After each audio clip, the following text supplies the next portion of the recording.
दोस्तों, ओला electric mobility limited की बात करें तो स्टॉक के अंदर फ्राइडे को हमने कुछ पॉजिटिव क्लोजिंग देखी है। लेकिन स्टॉक आप देख ही सकते हो कि अपने ऑल टाइम निचले लो लेवल के आसपास ही है। काफी ज्यादा यहाँ पे दबाव की स्थिति है और इसके पीछे वजह कंपनी बहुत सारे बड़े लॉस में है। और कंपनी का जो आफ्टर सर्विस का कामकाज लोगों को पसंद बिल्कुल नहीं आ रहा है। कंपनी की तरफ से आफ्टर सर्विस अच्छी नहीं दी जा रही है। और नजरिया ये है कि गोवा के अंदर तो यहाँ पे इनके रजिस्ट्रेशन को ही रोक दिया गया है। ऐसे में अब ये कार की लॉन्चिंग करने जा रहे हैं, जिसको लेकर लोगों के क्या ख्याल है उसको समझने की कोशिश करेंगे। और कंपनी की तरफ से कुछ पॉजिटिव स्टेप उठाए जा रहे हैं जो आने वाले समय इसकी सेहत में सुधार कर सकते हैं। कंपनी आने वाले समय में आप देखो कुछ बड़े फैसले और कर रही है। क्या आने वाले समय कंपनी प्रॉफिट में आ सकती है? और जिस तरह से कुछ बड़े फंड हाउस ने खरीदारी शुरू किया, म्यूचुअल फंड के आंकड़े उत्साहवर्धक है। क्या है आगे की संभावना, उसको समझेंगे इस वीडियो के माध्यम से। लेकिन फ्रेंड्स, उससे पहले अगर आप पहली बार हमारे चैनल पे आए तो चैनल को सब्सक्राइब कर दीजिए, एक बेल आइकॉन दबा दीजिए ताकि जब भी नया वीडियो बने पहला नोटिफिकेशन आपको मिले। वीडियो पसंद आए तो लाइक से जरूर कीजिए। चलो फ्रेंड्स, वीडियो स्टार्ट करते हैं। मैं हूं आपका दोस्त एस बी दवे और हमारे अपने चैनल ऑनलाइन कमाई में आपका बहुत बहुत स्वागत है।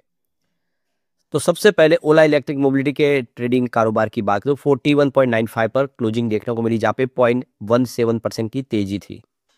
अब यहाँ पे देख सकते हो कि शुरुआत पॉजिटिव हुई, लगभग फ्लैट की 48.88 के आसपास की क्लोजिंग थी गुरुवार की।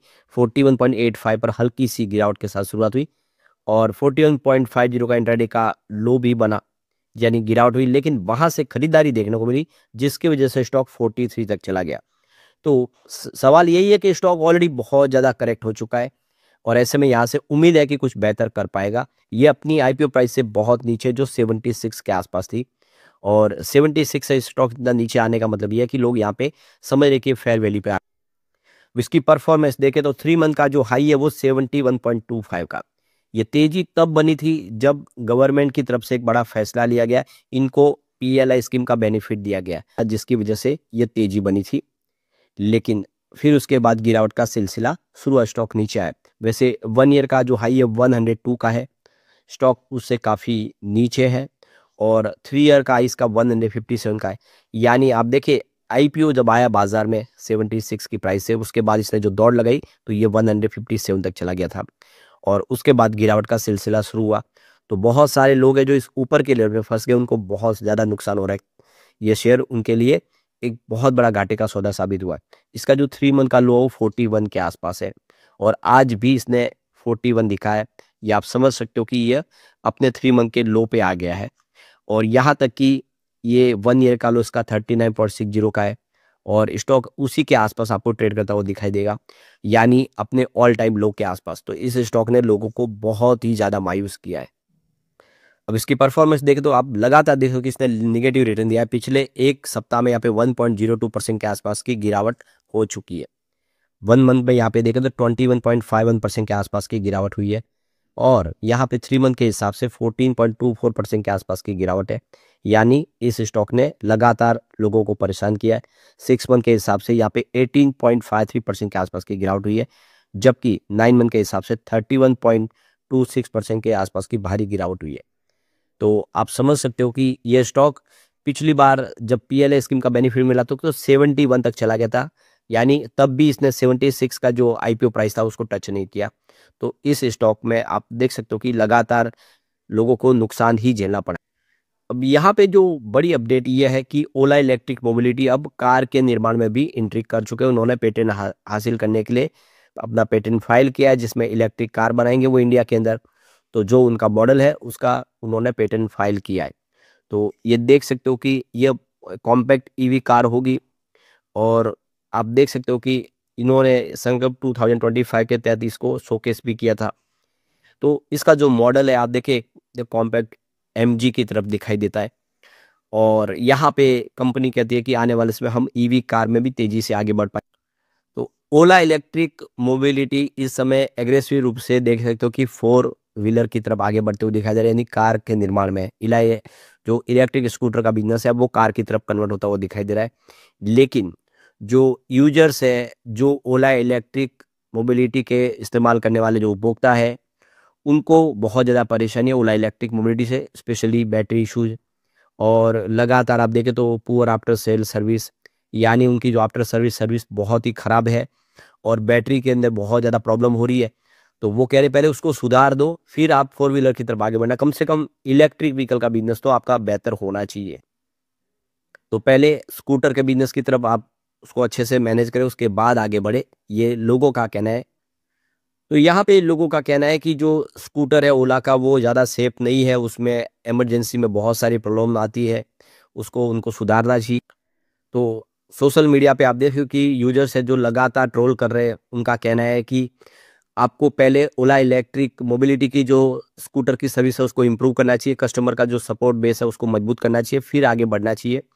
यहाँ पे आपका जो हमने अभी तक जो स्कूटर का जो सफ़र देखा वो ठीक नहीं है, तो आप फोर व्हीलर की तरफ क्या बढ़ रहे हो, पहले जो अपना बिजनेस है उसको तो संभाले। तो कुल मिला के इस समय जितने भी लोग हैं उसके रिव्यू नेगेटिव है। इसका मतलब ये है कि ओला इलेक्ट्रिक को अपनी सर्विस को सुधारना होगा, वरना आने वाले इसमें कस्टमर बेस और कम होगा। इस बार हमने देखा है कि सेल्स गिर गया है कंपनी का, क्योंकि भरोसा लोगों का कम हुआ है। ऐसे में कंपनी को आने वाले इसमें और प्रॉब्लम झेलनी पड़ सकती है। वैसे इन सब प्रॉब्लम के बीच में राहत भरी खबर ओला इलेक्ट्रिक मोबिलिटी के लिए यह है कि अक्टूबर मंथ में म्यूचुअल फंड ने यहाँ पे खरीदारी बढ़ाई है, यानी इस गिरावट का फायदा उठा के निवेशकों ने खरीदारी शुरू कर दी। बड़े फंड हाउस का निवेश शुरू हुआ है, तो 25 म्यूचुअल फंड ने यहाँ पे फ्रेश एंट्री की है। वैसे कुछ म्यूचुअल फंड है जिन्होंने एग्जिट लिया, वो है 16। तो आप समझ सकते हो कि जो पलड़ा भारी है वो खरीदारों का है। इसका मतलब अब खरीदारी शुरू हो चुकी है। तो वो कौन से म्यूचुअल फंड है उसको भी देख लेते हैं। तो ये देख सकते हो कि 21 अक्टूबर के लेटेस्ट आंकड़े हैं, जिसमें Motilal Oswal large and mid cap direct ने यहाँ पे देख सकते हो कि 357.14 करोड़ का इन्वेस्टमेंट किया है। उनकी होल्डिंग 7.56% मंथ ऑन बेसिस पे बढ़ चुकी है। फिर Mirae Asset large and mid cap direct की बात कर लेते हैं। 187 करोड़ का उन्होंने इन्वेस्टमेंट किया है, उनकी होल्डिंग में कोई बदलाव नहीं हुआ है। उसके बाद Motilal Oswal ELSS tax saver की बात करें तो उन्होंने 120.62 करोड़ का इन्वेस्टमेंट किया, उनकी होल्डिंग में भी कोई बदलाव नहीं हुआ है। फिर उसके बाद Mirae Asset ELSS tax saver direct की बात करें 119.57 करोड़ का इन्वेस्टमेंट हुआ है, उनकी होल्डिंग में भी बदलाव नहीं हुआ है। फिर Mirae asset mid cap direct की बात करें 102 करोड़ का उन्होंने इन्वेस्टमेंट किया है, होल्डिंग में बदलाव नहीं हुआ है। उसके बाद आप देख सकते हो कि यहाँ पे हेलियस फ्लेक्सी कैप डायरेक्ट की बात करें 58.55 करोड़ का इन्वेस्टमेंट किया है, होल्डिंग में बदलाव नहीं हुआ है। एचडीएफसी मल्टी कैप डायरेक्ट ने भी यहाँ पे 50.14 करोड़ का इन्वेस्टमेंट किया, होल्डिंग में कोई बदलाव नहीं हुआ है। फिर Motilal Oswal small cap direct की बात करें तो 41.16 करोड़ का इन्वेस्टमेंट किया है, होल्डिंग में कोई बदलाव नहीं हुआ है।